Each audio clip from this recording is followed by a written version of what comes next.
Okay, here's where it gets good. I'm going to take you through the part of the audit now that the liberal media won't, because it's too much work for them. And it raises too many new questions, so let's do what they won't. Let's look at some of those 505 samples taken by the Deloitte auditors. Here are a couple from last September, really at the height of the housing crisis. $20,962 spent on, quote, miscellaneous? Seriously. The vendor? Unknown. No supporting documentation. 21 grand, just walked out the door in the middle of the housing crisis. Oh, but $4,333 went to breakfast? That's awesome. No documentation. That's a lot of champagne and orange juice, don't you think? Or April of last year, $303,256 on a consultant. The vendor, unknown. Incomplete documentation. Could you imagine a single check being cut for $300,000 for a consulting gig in a town of 300 homes in the middle of a housing crisis? What were they, a roofing consultant, a hammer and nails consultant? How about spending $300,000 on getting someone with a hammer and nails and some shingles and some waterproofing to actually put a roof on these places? Or look at this one. Here's another one.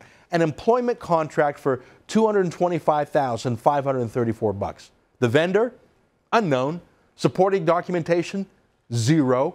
That's nearly $250,000 tax-free on a reserve. So that's like $400,000 to you and me. No paperwork, no invoice, no contract. The money just walked out the door. No wonder people on that reserve are so poor. I'll be quicker.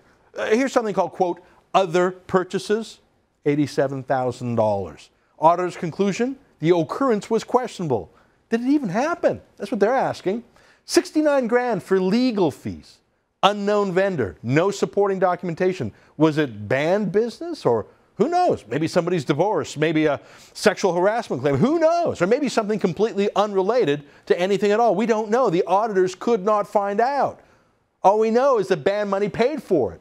And the money did not go to fix houses. Insurance, 156 grand. For what? For whom? No one knows. Here's a bunch altogether. For unspecified purchases, for completely secret consultants and contracts. These four accounts cover more than $600,000. That's enough to build a whole new house. No, it just flew out the door to consultants who obviously didn't even write a report or issue an invoice or even have a contract. You do that in the rest of Canada, you're going to jail, sorry.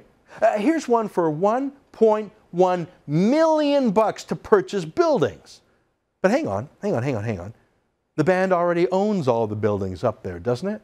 I mean, it's all owned communally. It's the Indian Act. The vendor is unknown. There were zero supporting documentation. Question, was this $1.1 million building even in Attawapiskat? Or was it in Florida? That's not a joke. I want to know. There are a lot of these massive property purchases, secret. No information, not even location. Another $1 million worth right here. I love these ones. Just called other purchases. No details, no nothing. $311,000. No problem. And sometimes that other stuff can cost $1.797 million. That would be a lot of houses, but it had to be spent on, quote, other stuff. No paperwork, just other stuff. No problem. They'll sign the check. They'll sign anything. 81% of all the expenditures were this way. 81%. This isn't 1% or 2%. This isn't an error. This is a way of life. Just one more. Look at this one. A $1.75 million deal called subcontracts for service delivery. Oh, that's a good one, isn't it? But the vendor, again, the person cashing the check, is unknown. And the document is incomplete, says the auditor. But look, there was a word blocked out there. Put that back up on the screen. There was a word blocked out. Payment to whom? It's blacked out. Are you curious? Do you want to know who got that $1.7 million in Attawapiskat for, quote, subcontracted service delivery? Are you curious what subcontracted service delivery even means? Do you think maybe some reporter ought to ask Chief Spence?